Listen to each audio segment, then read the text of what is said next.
আসসালামু আলাইকুম। কেমন আছেন সবাই? আশা করি সবাই আল্লাহর রহমতে ভালো আছেন। আমিও আলহামদুলিল্লাহ আপনাদের দয়ায় ভালো আছি। আজকে আমি 2 পাউন্ডের একটি চকলেট কেকের ডেকোরেশন নিয়ে হাজির হয়ে গেলাম। আর দেখা গেছে কি চকলেট কেকের ডেকোরেশন কিন্তু খুব বেশি একটা করা হয় না। তো আজকে আমি অনেক দিন পরে চকলেট কেকের ডেকোরেশনটা করছি। তো এই ভাই আমার রেগুলার কাস্টমার, আমার পেজে যখন থেকে কেক নেন তো উনি সবসময় আমার কাছ থেকেই নেন। তো এই জন্য আর কি ভাইয়া সবসময় আমার কাছেই আমার উপরেই ডিজাইনটা ছেড়ে দেন, যে শুধু বলে দেয় ফ্লেভারটা আর কত পাউন্ড হবে, শুধু কি লেখা হবে সেটাই বলে দেয়, আর ডিজাইন সব কিছু আমার উপরে ছেড়ে দেয়। তো দেখা গেছে কি একজন যদি আমার উপরে কোনো ডিজাইন ছেড়ে দেয় তখন কিন্তু মাথার ভিতরে এই কাজটা করে যে ডিজাইনটা কেমন হবে, তো ভাইয়ের পছন্দ হবে কি না, কীরকম ডিজাইন চাচ্ছেন।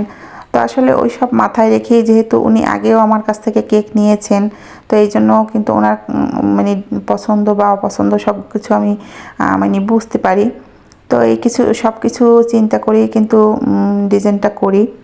তো সবসময় দেখা গেছে কি কেক ডেকোরেশনের আগে আমি একটা চিন্তা করে নিই যে এইরকম একটা করব। তো এই কেকটা যখন আমি ডেকোরেশন করছিলাম তখন আর কি আমার মাথায় কোনো আইডিয়াই ছিল না যে কী ধরনের ডেকোরেশন করব।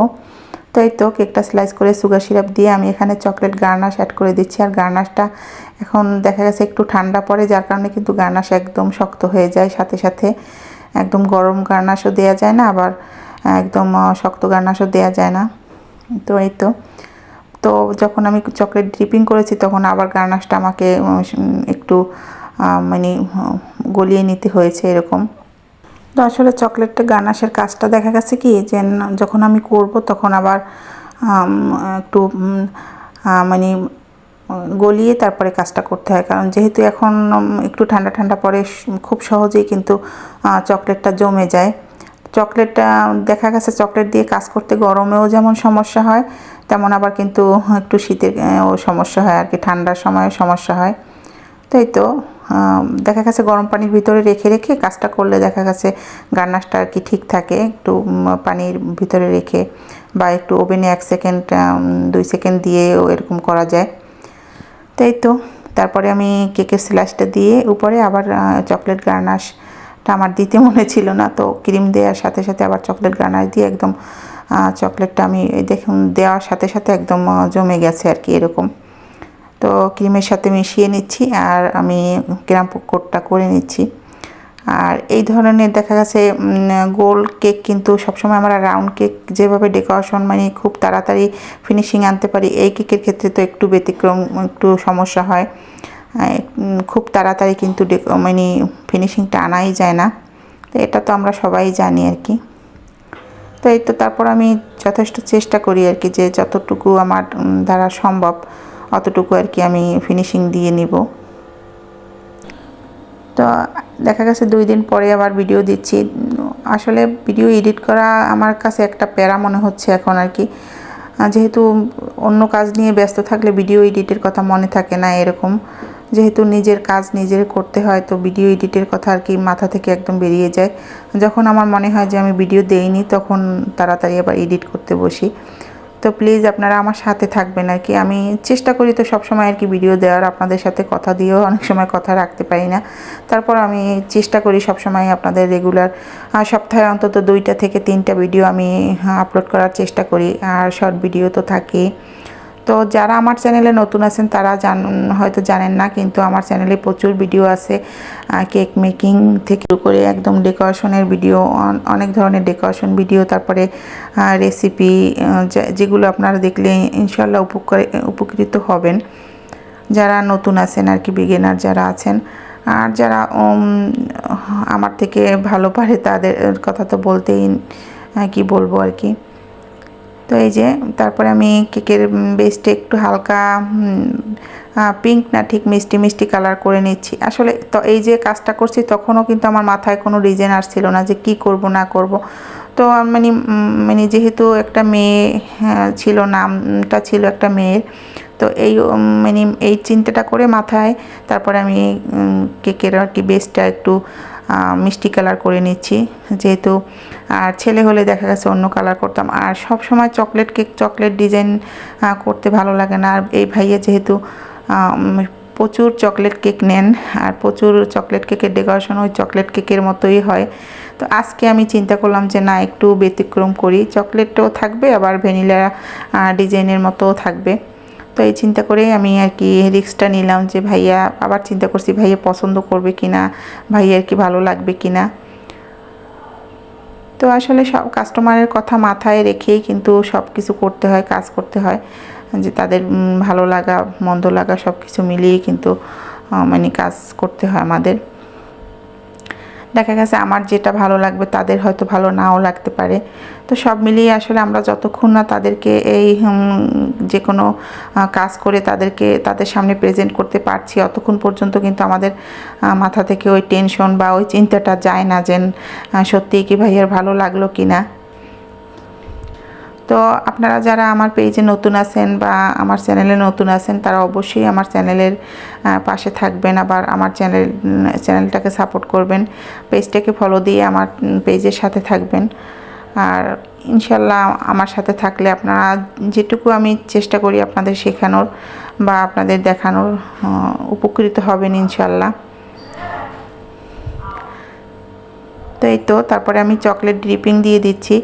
আর এই চকলেট ড্রিপিংটা আমার মানে দিতে এত ভালো লাগে। আর ওই যে বললাম না, চকলেটটা একদম শক্ত হয়ে গিয়েছিল, তারপরে আমি চকলেট ড্রিপিংটা আবার একটু গলিয়ে তারপরে কাজ করছিলাম। তো এই তো কাজ করতে করতে কিন্তু আমার প্রায় একদম শেষ। তো এই তো ড্রিপিং দেওয়া কিন্তু শেষ। এখন আমি কি ডিজাইন করব সেটাই চিন্তা করছিলাম। তো তারপরে আমার মাথায় আর কি যেটা আসলো সেটাই সেরকম করে দিচ্ছি। তো এখানে আমি একটু হালকা একটু রেড কালার দিয়ে একটু রেড কালার করে নিচ্ছি, যেহেতু একটু রেড কালারের কাজ করব। আর হোয়াইট আর রেডের ভিতরে আমি চিন্তা করছি কিছু ফুল দিয়ে দেব আর কিছু ডালপালা দিয়ে দুই সাইড থেকে একটা ডিজাইন করে দিব। এই চিন্তা করেই আমি আর কি রেড কালারটা অল্প একটু ক্রিমে রেড কালার দিয়ে নিচ্ছি। আর আমি রেড কালারের সাথে কিন্তু কোনো কিছু অ্যাড করিনি, শুধু রেড কালার দিয়েই কিন্তু এই কালারটা করেছি, একদম রেড ছিল। আর স্ট্রবেরি রেড দিয়েই করেছিলাম, যেহেতু সবসময় আমি স্ট্রবেরি দিয়ে করি, তো স্ট্রবেরি রেড দিয়েই কিন্তু আমি কাজ করি সবসময়। আর যখন আমার থাকে না স্ট্রবেরি রেডটা, তখন আমি চেরি রেডটা দিয়ে কাজ করি। আর চেরি রেডটা দিয়ে কাজ করলে না বেশি কালার আমার মনে হয় যেন ইউজ করতে হয়, স্ট্রবেরি রেডের ক্ষেত্রে এটা হয় না। তো এই তো কিছু ডালপালা দিয়ে দিচ্ছি, কিছু ডালপালা দিয়ে তারপরে আমি কিছু ফুল এঁকে দিব।